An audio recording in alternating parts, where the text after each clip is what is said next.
If you have race goals for the next year, or if you are just trying to get back into the realm of running or getting back into cardiovascular fitness, you're going to want to watch this video. Hi, I'm Catherine. I'm the personal trainer and running coach at Kathletics. Here at Kathletics, we're all about meeting you where you are in your fitness so you can approach hybrid training in a sustainable way. If you are racing next year, or maybe you just finished up with your race season, now is the time that you're getting into your off-season training. So this is when you're increasing that strength training volume and you're likely decreasing the cardiovascular training volume. So that doesn't mean that we want to completely eliminate the cardiovascular portion. You're going to want to keep that in there and maintain it and build that aerobic fitness. So when it comes to getting into your training cycle for your race or for whatever event that you're doing next year, you're feeling ready to go and you have that built up. So if that's you, this is how I would recommend programming your cardiovascular fitness this off season. Depending on your current level of cardiovascular fitness, I would recommend keeping between 2 to 4, maybe even 5, depending on how advanced or how frequently you have been doing cardio.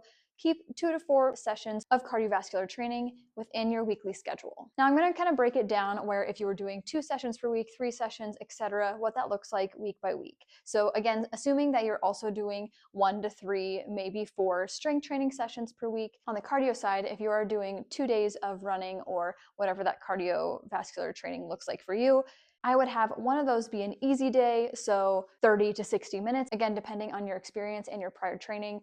Have that day be easy, and then the other day be interval or speed training so we can maintain some of that speed and not just be doing easy the whole entire time that we're trying to build the aerobic fitness. So that is one common misconception, is that when we shift into that maintenance mode or the aerobic building side of things during the off season, that doesn't mean that we're only doing easy sessions. We want to have some sort of intensity throughout the week, but having a balance of easy as well as moderate to hard is also important. If you're doing 3 days per week of running or cardiovascular training, then I would recommend having one day be easy, probably more of a shorter session, so maybe 30, 45, maybe up to 60 minutes.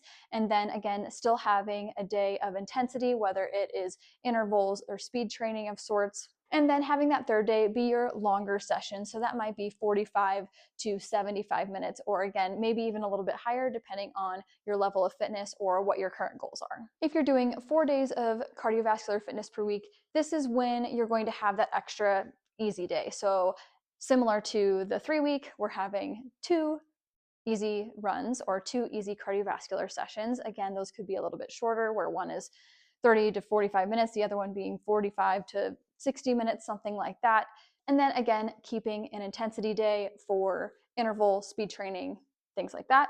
And then having a relatively longer cardiovascular day. This is typically what I would recommend if you're getting into your off season and aiming for 2 to 4 sessions per week. This will allow you to maintain and build that aerobic base. So then when you get to your race season and you're in that race training block, you're ready to roll. A couple things that I want to point out is that yes, while we're keeping the intensity in there throughout the week with that one session, we don't necessarily need to be doing more than that. So this is even true within your race training cycle. So once you get to that point, doing multiple speed sessions per week isn't necessarily going to lead you to become super fast. We need to make sure that we're getting enough easy days, enough moderate sessions, and enough hard where they can work together rather than only doing hard or only doing easy. There is a balance and there is room for all 3 of those intensities, all of the heart rate training zones, all of the RPE levels.